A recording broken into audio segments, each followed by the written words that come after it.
big part of the matrix is understanding money. If you follow the money, then the control aspects of this world become much more clear to you. Now, I just showed you how JP Morgan and Rockefeller was a lender of last resort for the United States. Do you think that they just stopped and America got its act together? Do you really think that they stopped in their desire for control and let the country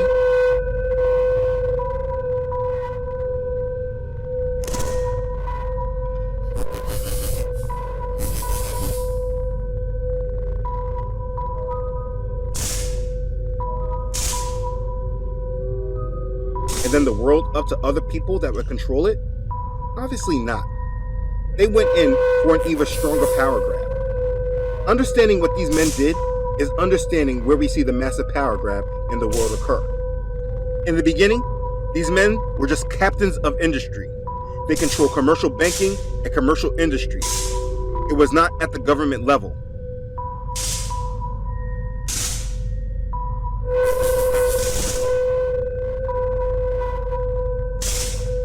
Meaning they did not control the finances of the country. Is the Federal Reserve a United States government organization? Most people assume that it is, but the truth can't be further away from this. The Federal Reserve is the United States Central Bank. They are the lenders of our country, but they are not a government agency. They are not controlled by the United States government.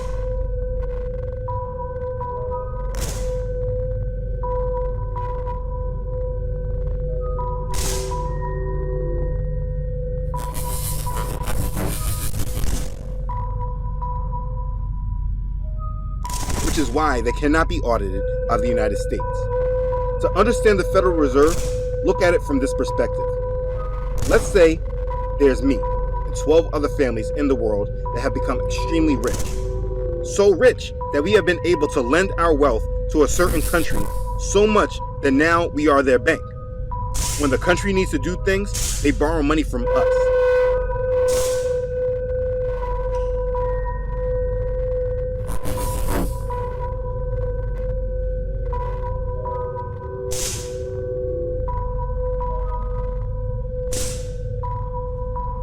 13 really wealthy families, and in turn, they pay us interest payments. In a nutshell, that's all the Federal Reserve is. Wealthy families that have become the lenders of the United States. Now here's what the crazy part is. As the central bank, they are not loaning the country gold that has obvious value. They are loaning out pieces of paper that they themselves print and they call it money.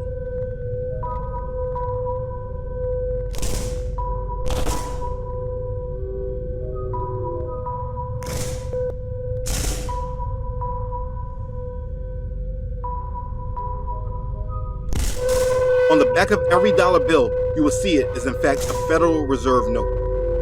It is a piece of paper that represents our debt. In the beginning, it was tied to the price of gold, and 50 years later, in the 1960s, a time period that was a big turning point in the world, by the way. During this time, the dollar was taken off the gold standard and no longer backed by anything.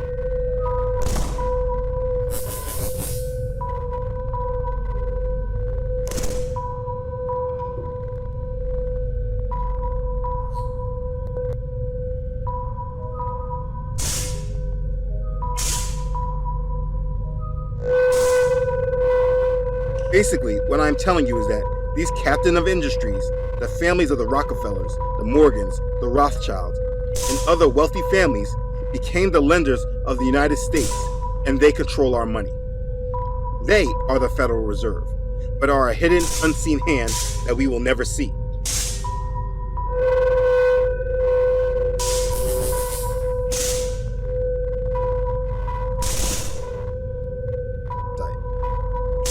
In November 1910, 6 men, Nelson Aldrich, A.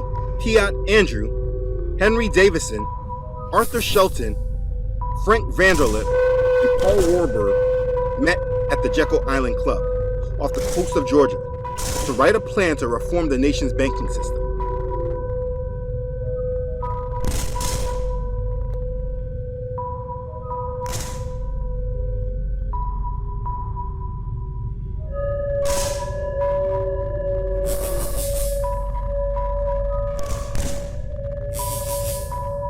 The meeting and its purpose were closely guarded secrets, and participants did not admit that the meeting occurred until the 1930s.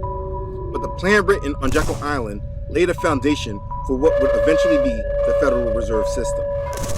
A member of the exclusive Jekyll Island Club, most likely J.P. Morgan, arranged for the group to use the club's facilities.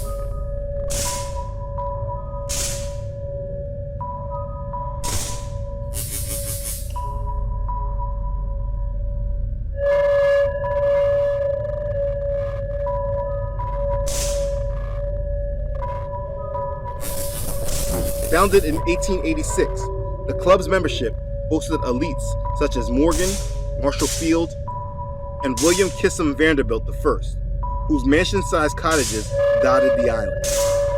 Munsey's magazine described it in 1904 as the richest, the most exclusive, the most inaccessible club in the world.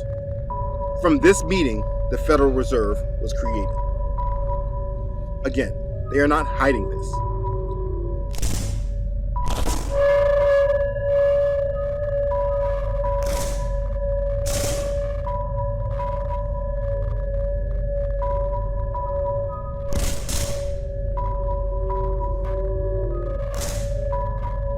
An interesting point to know is that Senator Nelson Aldrich, who served as chair of the National Monetary Commission, was the primary driver of what they called the Aldrich Plan.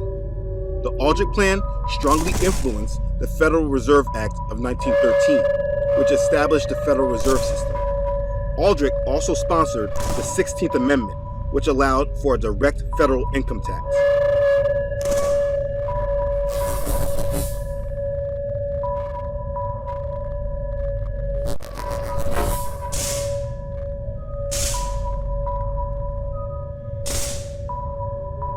I'm sure you won't see it as a coincidence that this man was a very active Freemason of his time, and that his daughter, Abigail Green Aldrich, married John D. Rockefeller Jr., the son of the senior John D. Rockefeller. I mean, it's all connected.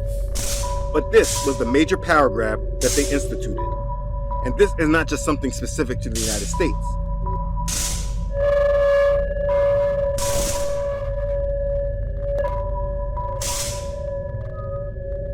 They implemented this all over the world in pretty much all the major countries on our map.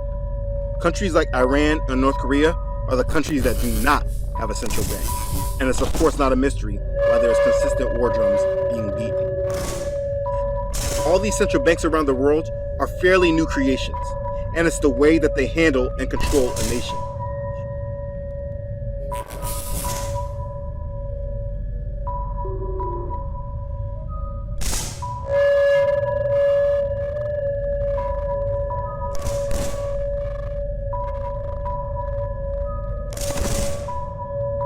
From the Bank of England, the European Central Bank, the People's Bank of China, the Reserve Bank of India, the Bank of Korea, the Saudi Arabian Monetary Authority, the Bank of Israel, etc., etc. They are all coordinated. They run and control the world through their created organization called the Bank for International Settlements, BIZ.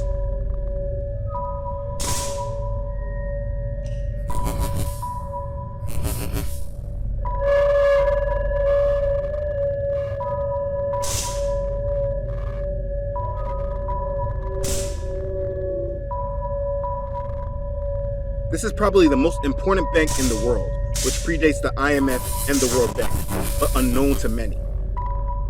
Founded in 1930, the purpose of the Bank of International Settlements is to promote the cooperation of central banks and to provide additional facilities for international financial operations. And from this organization, the bankers of the world run the world.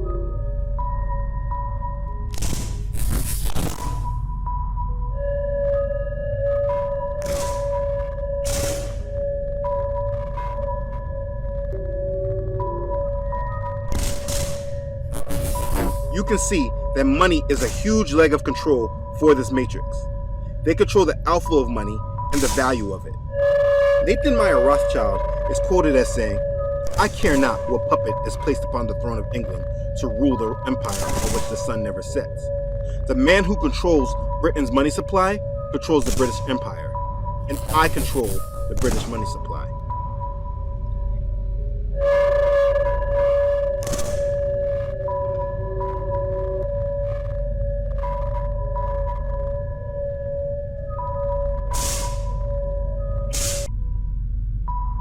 easy to understand that whoever controls the money controls the nation. The lender always has more power than the borrower. And all the debt that has been accumulated over the century around the world is held by a few unknown bankers that control the economic foundation of the world. And when you understand this, you understand that the world system can never be fair.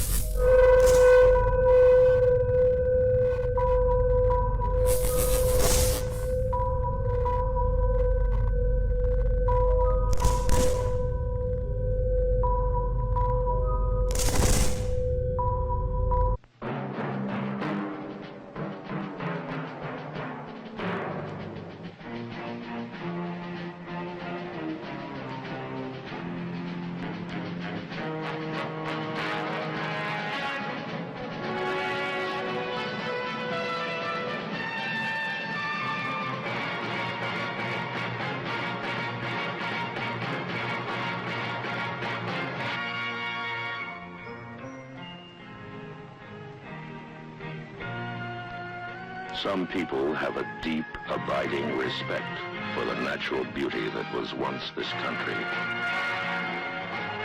And some people don't. People start pollution. People can stop it. Write for Pollution Booklet, Box 1771, Radio City Station, New York.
Stop